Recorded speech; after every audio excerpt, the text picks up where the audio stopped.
তখন বৃষ্টি নামবে। আকাশে বিদ্যুতের ঝলকানিও দেখা দিচ্ছে। এবার যে আমার খুব চিন্তা হচ্ছে, কোথায় গেল ছেলেটা।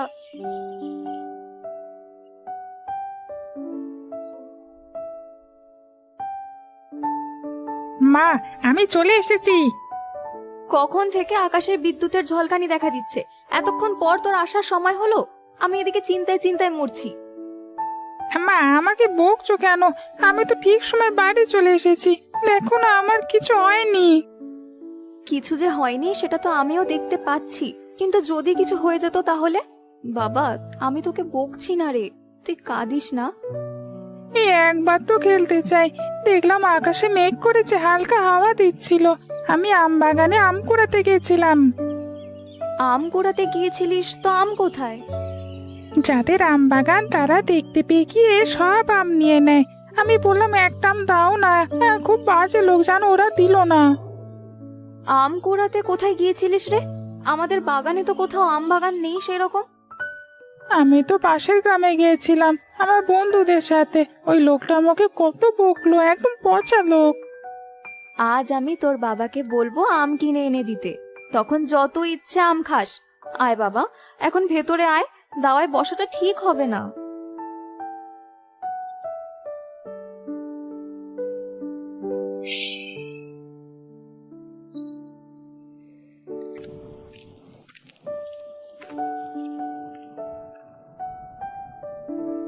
এই নাও, তোমার জন্য গরম গরম পকোড়া তৈরি করে দিয়েছি, চটপট খেয়ে নাও দেখি। মেঘলা দিনে তোমার তো পকোড়া খেতে ভালো লাগে। আচ্ছা ঠিক আছে, তবে এটা হাঁসের মাংসের পকোড়া নয় তো? সেটা হলে কিন্তু খাবো না। না না, এটা তো এমনি সবজি দিয়ে তৈরি করা। আচ্ছা ঠিক আছে, তাহলে আমি খেতে পারি। হাঁসের মাংসের পকোড়া কতদিন খাইনি, আমার মেয়েটা তৈরি করতো। ওগো শোনো না, আর রাগারাগি করো না। প্রায় 10 বছর তো হয়ে গেল আমাদের মেয়েটা বিয়ে করে চলে গেছে, একদিনও আসেনি শুধু তোমার জন্য। মেয়েটাকে ফিরিয়ে নাও না গো। বয়সকালে এসে মনে হচ্ছে আমি হেরে গেলাম। হ্যাঁ, কিন্তু হার মানার পেছনে যে জয়লাভ আমি করব সেটা অনেক বড়। আমি ফিরিয়ে নেব আমার মেয়েকে। তাহলে ওদের বাড়িতে একদিন চলো, ওরা তো এদিকে আসবে না। ওদেরও তো একটা মান সম্মান আছে নাকি? তুমি তো ওদের তাড়িয়ে দিয়েছিলে। আমি নিজে যাব ওদের বাড়িতে। শুনলাম নাকি আমার মেয়ে নীলিমার একটা ছেলে আছে। এটা কি সত্যি? আমিও তো শুনছি, তবে সত্যি কি মিথ্যা সেটা আমি জানি না। আচ্ছা, আজকে বাগানে কাদেরকে বকাঝকা করছিলে বলো তো? ওই সব ছোট ছেলে মেয়েগুলো আম কুড়াতে এসেছিল। ঢেলা ছুঁড়ে গাছ থেকে আম পারবার চেষ্টা করছিল, তাই জন্য একটু বকাঝকা করেছি। কি হবে তোমার এত আম দিয়ে? যদি ওরা কটা আম খেয়ে আনন্দ পায় তাহলে কি হবে, খাক না। আর কিছু বলবো না গিন্নি, আমার ভুল হয়েছে। তাহলে কবে যাচ্ছ আমার মেয়ে জামাইয়ের বাড়ি? দেখি কবে যাওয়া যায়।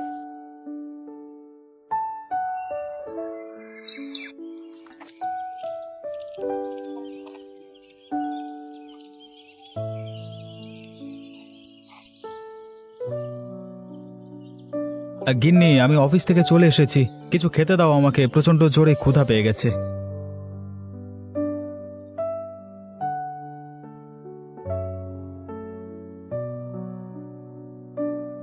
তুমি চলে এসেছো? এই যে গরম গরম পকোড়া রান্না করেছি, খেয়ে বলো তো কেমন হয়েছে।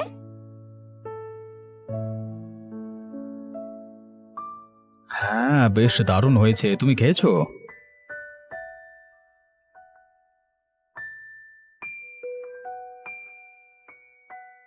কই মা, আমাকেও পকোড়া দাও। তোমরা একা একা সব খেয়ে নিচ্ছ যে, আমার কথা কেউ ভাবে না। এই যে তুই আমার থেকে খা। আমরা বাপ বেটা দুজন মিলে বসে বসে পকোড়া খাই। হ্যাঁ, এই ঠান্ডা ঠান্ডা আবহাওয়া আর এই গরম গরম পকোড়া, আহা! আচ্ছা তোমরা খাও, আমি রান্নাঘরে গেলাম। গিন্নি, কি হয়েছে গো তোমার? তুমি এরকম উদাসীন হয়ে আছো কেন? কি হয়েছে বলো তো আমাকে। আমার খুব মন খারাপ করছে গো বাবা মায়ের জন্য। প্রায় 10 বছর হয়ে গেল তাদেরকে দেখিনি আমি। পালিয়ে বিয়ে করেছি বলে তাড়িয়ে দিল। এই মেঘলা দিনে বাবা আমার হাতের তৈরি হাঁসের মাংসের পকোড়া খেতে খুব পছন্দ করত। অন্য কেউ করলে খাবে না, শুধু আমি করলে তবেই খেত। আরে এতে এমন কি আছে? তোমার মন খারাপ করছে, আমরা যাব, একদিন গেলেই তো হয়। তুমি সত্যি যাবে গো? যদি আবার অপমান করে? আশা করছি এবার আর কিছু হবে না। তোমার বাবার বয়স হয়েছে, এতদিন তোমাকে দেখেনি, আবার আমাদের ছেলেও হয়েছে, কিছু হবে না। আচ্ছা ঠিক আছে, তাহলে কালকেই যাব। হ্যাঁ, আচ্ছা তাই হবে।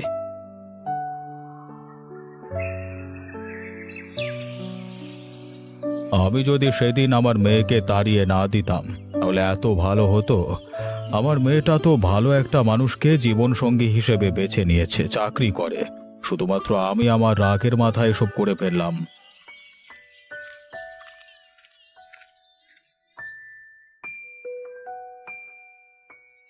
আগে কর্তাবাবু, আপনার জন্যই হাঁস এনেছি। আপনি হাঁসের মাংস খাবেন? রামু, তুমি কিন্তু হঠাৎ করে হাঁস দিয়ে যাচ্ছ কেন? আরে না না, তেমন কিছু নয়। আপনি তো আমার এত সাহায্য করেছেন, আমি কিছুই দিতে পারিনি আপনাকে। আজকে সামর্থ্য হয়েছে তাই আপনাকে এই হাঁসটি দিতে এলাম, আপনি খাবেন? আরে এসবের কি দরকার ছিল? আর তাছাড়া আমি তো এখন মোড়ল নই, যে নতুন মোড়ল তাকে তো দিতে হয়। এই কর্তাবাবু, আপনি আমার জন্য এত কিছু করেছেন আর আমি ভুলে যাব তা কখনো হয় না। এটাকে ধরুন কর্তাবাবু, তাহলে আমার কলিজা ঠান্ডা হবে। ঠিক আছে, আমি হাঁসটি নিলাম। তবে এই হাঁস দিনে রান্না হবে, সেই দিন কিন্তু নিমন্ত্রণ জানাবো আমার বাড়িতে, কিন্তু খেয়ে যেতে হবে। ঠিক আছে, তাই হবে। আপনি যে আমার হাঁস গ্রহণ করেছেন এটাই আমার কাছে অনেক। আমি নিশ্চয়ই আসবো। রামু, এখন যা রে, এক্ষুনি বৃষ্টি নামবে। আকাশের অবস্থা দেখেছিস? তোর হাতে তো কই ছাতা দেখছি না। আমি এখন যাই কর্তাবাবু, ঠিকই বলেছেন আপনি।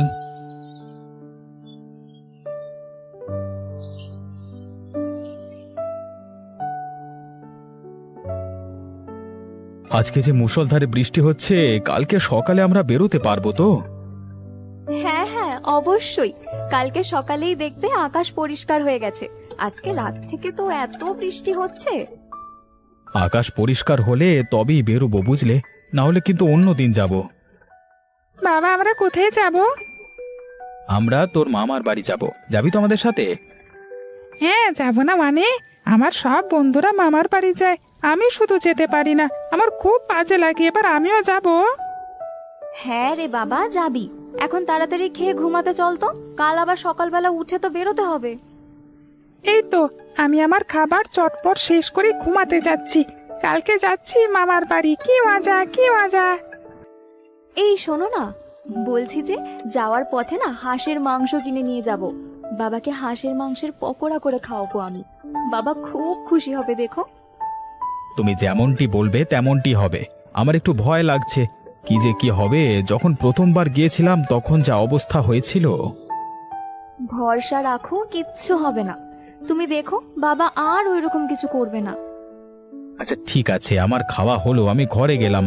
অয়ন, তোর হলে তাড়াতাড়ি চলে আসিস, কালকে সকাল করে উঠতে হবে। হ্যাঁ বাবা, আমি এক্ষুনি যাচ্ছি। তুমি গিয়ে শো, তোমার পাশে এক্ষুনি গিয়ে শুয়ে পড়বো।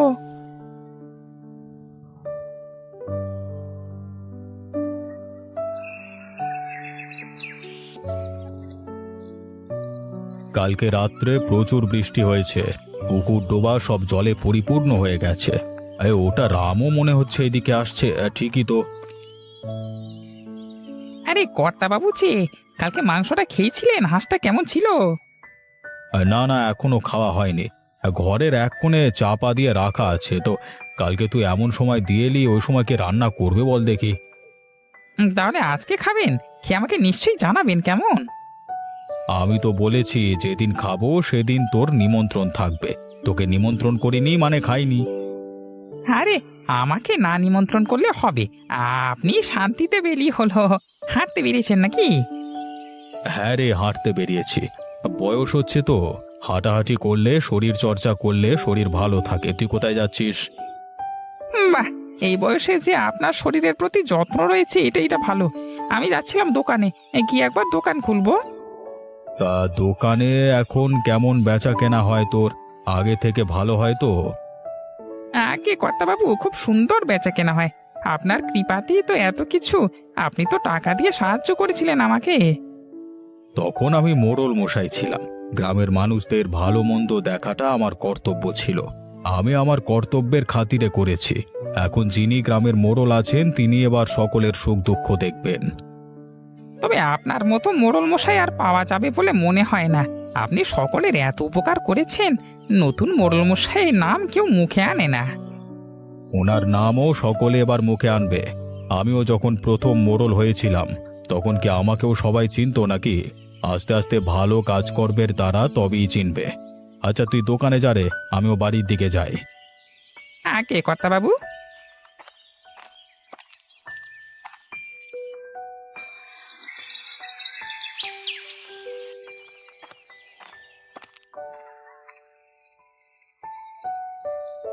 শোনো না, ওই দেখো রামুর হাঁসের মাংসর দোকান।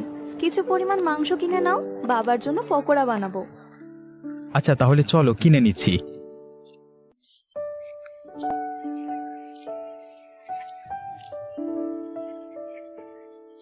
আসুন আসুন, আপনি তো আমাদের মহেন্দ্রবাবুর মেয়ে, তাই না?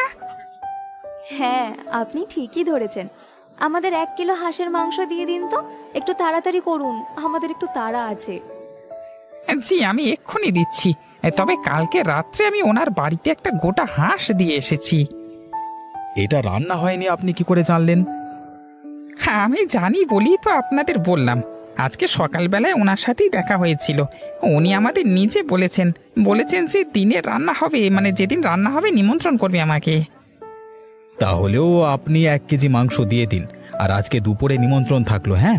মহেন্দ্রবাবু অর্থাৎ আমার শ্বশুর মশাইয়ের বাড়িতে চলে যাবেন। আচ্ছা আচ্ছা, এই নিন আপনার মাংস। কত টাকা হয়েছে আমার? বেশি নয়, আপনি আমাকে 100 টাকা দিন, তাহলেই হয়ে যাবে। আচ্ছা এই নিন আপনার টাকা। আর আজকে সন্ধেবেলায় অবশ্যই চলে যাবেন আমার শ্বশুর মশাইয়ের বাড়িতে। আমরা সকলে মিলে আনন্দ করব। সবই ঠিক আছে, তবে এখন তো বিকেলের দিকে বৃষ্টি হয়। বৃষ্টি হলে কিভাবে যাব? আমি তো কিছু জানি না, আপনাকে যেতেই হবে। আমি এখন চললাম, হ্যাঁ? হ্যাঁ, তোমাকে যেতে হবে কিন্তু। এখন আমরা যাই। মাংসটা ভালো হবে তো? আপনি এই গ্রামে যাকে জিজ্ঞেস করবেন দেখবেন বলে দেবে আমার মানে আমার দোকানের হাঁসের মাংস কেমন। হ্যাঁ, আপনি যাওয়ার পথে জিজ্ঞেস করবেন। হ্যাঁ, না না, জিজ্ঞেস করার দরকার হবে না। আমাদের গ্রামের মানুষ ভালোই হবে। আচ্ছা ঠিক আছে, সময় মতো পৌঁছে যাবেন কিন্তু।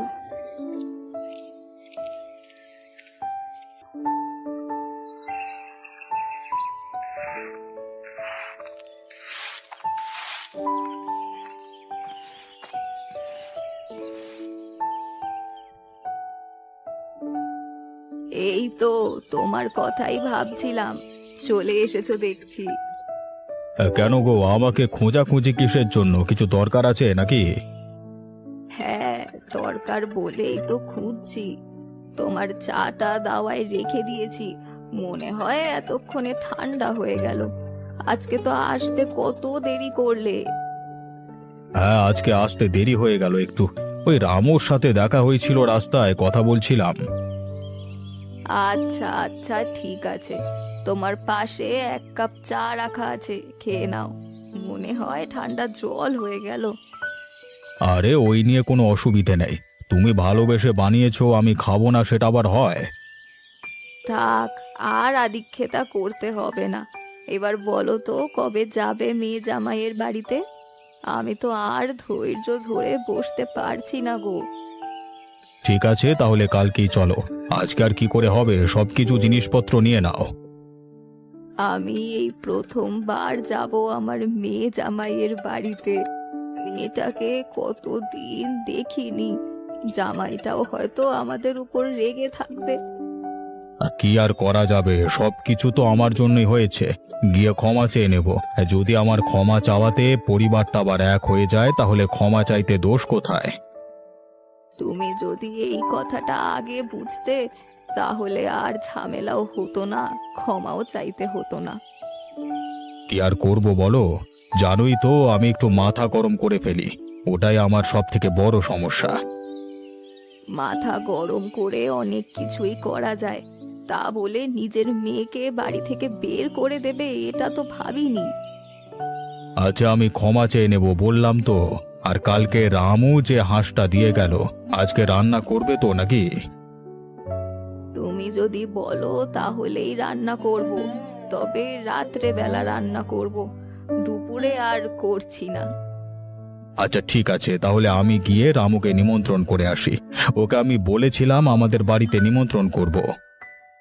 তাহলে বেরিয়ে পড়ো, এখনো দাঁড়িয়ে আছো কেন? আবার তো যখন তখন বৃষ্টি নামবে। হ্যাঁ, তুমি ঠিক কথাই বলেছ, বেরিয়ে পড়াই ভালো, বুঝলে?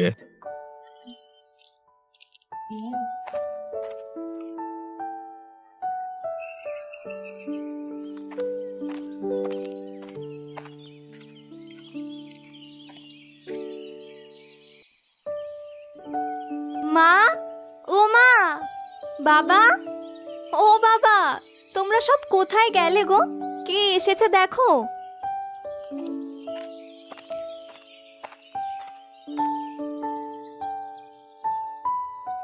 আরে নীলিমা, তুই কেমন আছিস রে মা? প্রায় 10 বছর পর তোকে দেখছি। আমি খুব ভালো আছি মা, তোমাদের জন্য খুব মন খারাপ করছিল, তাই জন্যই চলে এলাম। আর অভিমান করে থাকতে পারলাম না গো, বাবা দেখলে চেঁচামেচি করবে, তাই না? না রে, তোর বাবা একটুও চেঁচামেচি করবে না। তোর মতো তোর বাবারও মন খারাপ করছিল। আমরা তোদের বাড়ি কালকেই যাব ঠিক করেছিলাম। এই শাশুড়ি মা কেমন আছেন? হ্যাঁ গো বাবা জীবন, আমি ভালো আছি। তুমি কেমন আছো? তোমার কাজকর্ম কেমন চলছে বাবা? হ্যাঁ, আমিও ভালো আছি। আর আমার কাজকর্ম খুব ভালো চলছে। বাবা কোথায় দেখতে পাচ্ছি না? তোমার বাবা একটু বাইরে গেছে, আজকে হাঁসের মাংস রান্না করব, তাই জন্য রামুকে নিমন্ত্রণ করতে গেছে। কাল সন্ধেবেলায় রামু এই হাঁসটা দিয়ে গিয়েছিল। আমিও তো হাঁসের মাংস কিনে নিয়ে এলাম, আর রামুর দোকান থেকেই নিয়ে এসেছি, ওই জন্যই বলছিল। আর আমিও তো একেবারে নিমন্ত্রণ করে দিয়ে এলাম। বাহ, তুই ভালোই করেছিস মা। এই তো আমার ছোট্ট নাতি, কি ফুটফুটে হয়েছে রে। বাবা, তুমি ভালো আছো? হ্যাঁ, আমি ভালো আছি। তুমি কেমন আছো? এই বাবা, দুষ্টুমি করো না। ওটা তো তোমার দিদা হয়, যাও ভালো করে কথা বলো। ছেলে মানুষ একটু তো দুষ্টুমি করবেই। এই রে, আমি তোমাদেরকে বাইরেই দাঁড় করিয়ে রেখে দিয়েছি। এসো এসো, ভেতরে এসে বসো, এসে কিছু খেতে খেতে গল্প করবে। না মা, বাবা আসুক আগে, তারপরে ভিতরে যাব। তার আগে আমি ভেতরে যাব না। মারে, মান অভিমান ভুলে যা। তোর বাবা অনেক কষ্ট পেয়েছে রে। আমরা কালকে তোদের বাড়িতেই যেতাম, তোর বাবা কিছু বলবে না, আমি কথা দিচ্ছি তোকে। তোর বাবার হয়ে আমি তোর কাছে ক্ষমা চাইছি। মা, তুমি এসব কি বলছো বলো তো? আমি তোমার মেয়ে, মেয়ের কাছে আবার ক্ষমা চাইতে হয় নাকি? চলো দেখি, ভেতরে চলো। শুধু উল্টো পাল্টা কথা। তোমরা ভেতরে এসো। অয়ন, আমার সাথে আয়।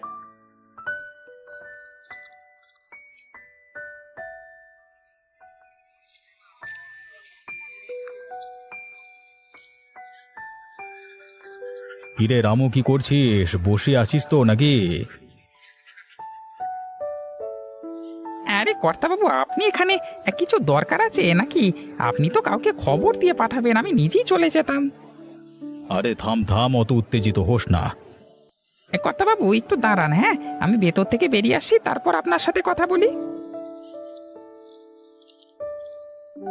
তুমি যে হাঁসটা আমাকে দিয়েছিলে, ওটা আমার জন্য আজকে রাতে রান্না করবে বলেছে, তাই তোমাকে নিমন্ত্রণ জানাতে এলাম। তুমি সন্ধ্যেবেলা চলে যেও, কেমন?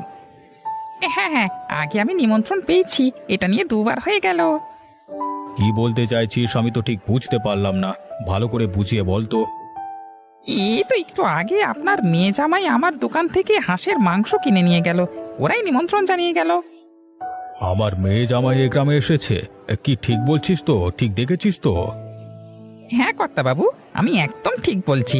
আপনার মেয়ে জামাই আর ওদের ছেলে এসেছে, আমার থেকে 1 কেজি হাঁসের মাংস কিনে নিয়ে গেল। কই, আমি তো রাস্তায় আসবার সময় দেখতে পেলাম না। তুই ঠিক করে বল, ভুল দেখেছিস মনে হয়। না না কর্তাবাবু, আমি ভুল দেখিনি। আপনি হয়তো অন্য রাস্তা দিয়ে এসেছেন। আমার দোকান থেকে একটা মানুষ জিনিস কিনলো আর আমি ভুল দেখবো, এটা হতেই পারে না। আমাকে নিমন্ত্রণ জানালো। আচ্ছা আচ্ছা, তাহলে আমি এখনই যাই, বুঝলি? তুই সন্ধে তাড়াতাড়ি চলে যাস আমাদের বাড়িতে, একদম দেরি করবি না, বুঝলি? আগে আমি ঠিক সময় পৌঁছে যাব। দুবার করে নিমন্ত্রণ আসছে, না গেলে খারাপ দেখাবে। ঠিক আছে, তুই দোকানে বস তাহলে। আমি যাই, দেখি আমার মেয়ে জামাই এসেছে বললি তো, কতদিন পর দেখবো আমার মেয়েটাকে।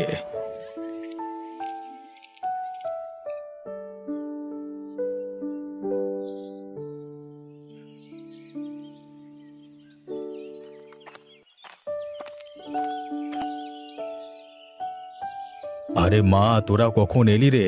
জানিস তোর জন্য কত মন খারাপ হয়।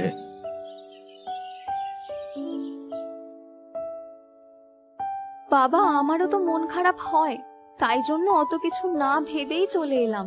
তুমি যদি এখন আমাদেরকে তাড়িয়ে দাও তাহলে আমি যেতে রাজি আছি। যাবি কি রে পাগলি? তুই আমাদের ঘরের মেয়ে, মান অভিমান সব ভুলে যা। আমি অনেক বড় ভুল করেছি, আমাকে ক্ষমা করে দিস। বাবা জীবন, তুমিও আমাকে ক্ষমা করে দিও। না বাবা, আপনি আমাদের থেকে অনেক বড়। আপনি এরকম ভাবে ক্ষমা চাইবেন না। আপনি এসে বসুন এখানে। অনেক বড় ভুল করেছি বাবা। আমার জন্য তোদেরকে 10 বছর আমাদেরকে আমাদের থেকে দূরে থাকতে হয়েছে। এর থেকে বড় ভুল আর কি হতে পারে? ভুল হয়েছে, সেটাকে আপনি শুধরে নিয়েছেন, আর কিছু বলতে হবে না বাবা। হ্যাঁ গো, তোমার জামাই ঠিকই বলেছে। দেখো না বাইরে কি সুন্দর মেঘ করে আছে। কতদিন আমি তোমাকে রান্না করে হাঁসের মাংসের পকোড়া খাওয়াইনি বলো তো। আজকে আমাকে করে খাওয়াবি বিকেলের দিকে। একটা হাঁস আছে, রামু দিয়ে গেছে। আর তোরাও তো আবার হাঁসের মাংস কিনে এনেছিস শুনলাম। হ্যাঁ গো বাবা, আমি তোমাকে হাঁসের মাংসের পকোড়া খাওয়াবো বলেই কিনে এনেছিলাম, আর ওনাকেও নিমন্ত্রণ করে এসেছিলাম। এই 10টা বছর খুব কষ্ট করে কাটিয়েছি রে মা। আমরা ঠিক করেছিলাম কালকেই তোদের বাড়িতে যাব সবকিছু ঠিক করে। আর বিধাতার কি লীলা খেলা দেখ, আজকে তোরা চলে এলি আমাদের বাড়িতে। বাবা, এইটা তো তোমার নাতি, ওর নাম অয়ন। আরে নীলিমা, এটা তো ছেলে। আমি আরো একটা ভুল করে ফেলেছি রে। আবার কি করেছো তুমি? সে তো অনেক দিন আগেকার কথা, এখন আমরা ওসব ভুলেও গেছি। না রে, আগের দিন আমার বাগানে তোর ছেলে সহ আরো অনেকজন আম কোড়াতে এসেছিল, আমি বকাঝকা করেছি। আরে তুমি তো জেনে শুনে করোনি, ওসব নিয়ে আর ভেবো না, তোমার নাতিও সব ভুলে যাবে। আয় বাবা, আমার কাছে আয়, তোকে একটু আদর করি। আর তোর সাথে আমি কিন্তু অনেক মজা করব।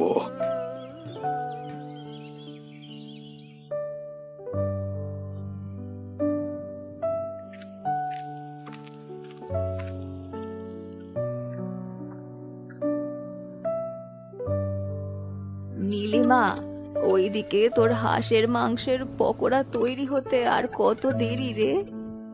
এই তো মা, আমার হয়েই এসেছে, আর অল্প কয়েকটা মাত্র পকোড়া তৈরি করতে হবে। ঠিক আছে, তাড়াতাড়ি করে ফেল। ওইদিকে আমার হাঁসের মাংস রান্না করাও শেষ হয়ে গেছে, হাতে হাতে লাগিয়ে দেব নাকি? না মা, আজকে আর তোমাকে কিচ্ছু করতে হবে না।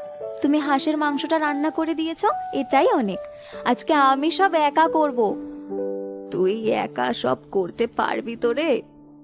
হ্যাঁ গো মা, আমি করে ফেলবো। তোমার তো বয়স হচ্ছে, শরীরে এত চাপ দিও না। তুমি যাও, ঘরে গিয়ে বিশ্রাম করো, আমি সময় মতো ঠিক করে ফেলবো।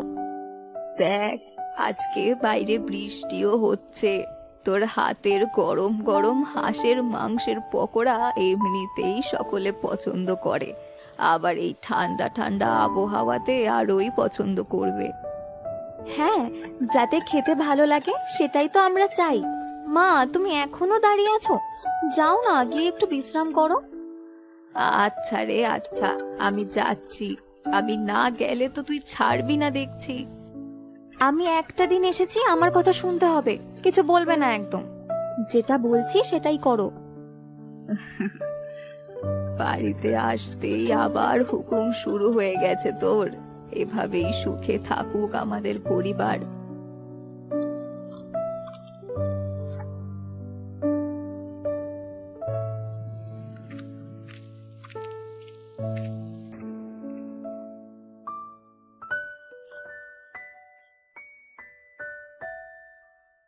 এই যে দিয়ে গেলাম তোমাদের জন্য গরম গরম হাঁসের মাংসের পকোড়া। এই হচ্ছে পকোড়া। আমার মেয়ের মতো কেউ বানাতে পারে না। এই 10 বছরে আমি হাঁসের মাংসের পকোড়া ছুঁয়েও দেখিনি, জানিস? বাবা, সত্যি তুমি একদিনও হাঁসের পকোড়া খাওনি? না রে, খাইনি। তোর উপর অভিমান করেছিলাম তো, তাই। আজকে কিন্তু আমি কবজি ডুবিয়ে খাবো। আরে রামু, তুমি বসে আছো কেন? তুমিও খাও। সত্যি অসাধারণ হয়েছে। এরকম পকোড়া আমি আগে খাইনি। আপনার হাতে মনে হয় জাদু আছে। আমি তো চাই আপনাদের খাইয়ে খুশি করতে। আজকে আমাদের পরিবারটা পরিপূর্ণ হলো। এতদিন টাকা পয়সা বাড়ি গাড়ি সবকিছুই ছিল, তবে সুখ ছিল না। আজকে সেটাও পরিপূর্ণ হলো। বাবা জীবন, তুমি একদম ঠিক বলেছ। আমাদের তো কোনোদিন টাকা পয়সার অভাব ছিল না। অভাব ছিল আমাদের অসম্পূর্ণ পরিবারকে সম্পূর্ণ করা। সকলে পকোড়া খেয়ে নিচ্ছে, আমাকে একটা পকোড়াও দিচ্ছে না। ধুর, ভালো লাগে না। আরে আরে, আমার দাদু ভাইকে কেউ দেখ রে। এই নাও দাদু ভাই, এইসব পকোড়ার মধ্যে তুমি যত খেতে পারো সব খাও। আমার দাদু ভাইকে আগে খুশি করতে হবে। সত্যি আজকে মনটা যেন খুব খুশি হয়ে গেল। এরকম ভাবে যেন আমরা সারাটা জীবন কাটাতে পারি। হাঁসের মাংসের পকোড়ার মতোই আমাদের পরিবারটাও যেন সুস্বাদু হয়ে থাকে।